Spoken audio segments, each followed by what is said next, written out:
What's up, guys? LQ here with the LQ Review. Thank you so much for joining me here at my YouTube channel. This is where I talk about all the geeky, nerdy stuff that I love to talk about: movies, video games, comic books, TV shows.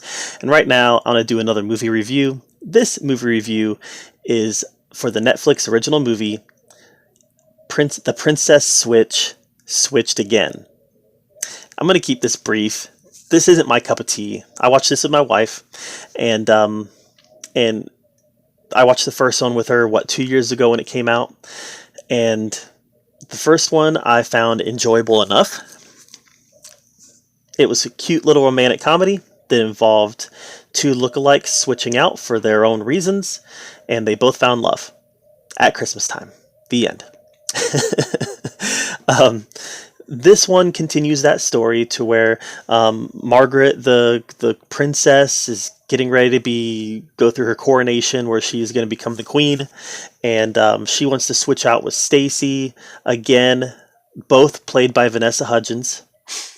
She wants to switch out with Stacy again so she can spend some time with this guy to decide whether or not she loves this guy and wants to be with him. Very similar to the first plot. However, there's a wrench thrown in there where Vanessa Hudgens in this movie now plays three people. She has to play an antagonist also. The antagonist is Margaret's... So this movie has Vanessa Hudgens playing the cousin to Vanessa Hudgens, Margaret, who wants to take over the throne. So she pulls her own switch. So it gets a little convoluted at that point. It's easy enough to follow. This is not complicated storytelling, but it gets a little convoluted in the sense that it gets a little silly. It gets a little silly, especially the people who are close to these people. They don't realize what's happening. So at that sense, it gets a little cartoonish. Vanessa Hudgens, she's a good actress. And in the first movie, one of my big gripes with it was I didn't feel she was talented enough to play two different distinct personalities, especially the one accent. I didn't think she pulled the accent off well at all. In this movie, still kind of the same issue between Stacy and Margaret, but I must admit she kind of embodied the character of Fiona, the antagonist. She did a great job kind of flipping the switch and becoming a different person with that character. But at the end of the day, this is very rote, very simple storytelling. It's not complicated. It's very juvenile. Not in the jokes. The jokes aren't juvenile. Just the level of storytelling that's happening here is very juvenile. It's a feel-good story. It's meant to feel good, and I guess in that sense it pulls it off. And again, it happens at Christmas time. But nobody here is at the top of their game. This is Netflix pushing out a product because they know that people are going to tune in and watch the Vanessa Hudgens annual Christmas movie.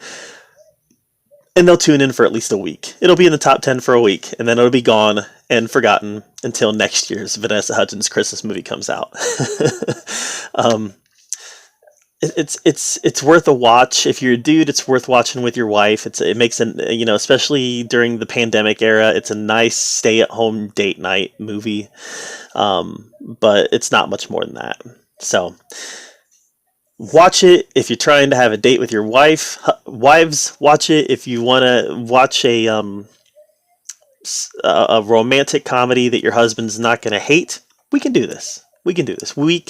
Most of us husbands are going to be able to sit through this because it's not that painful. And that's probably the highest praise I can give this movie, is it's not that painful.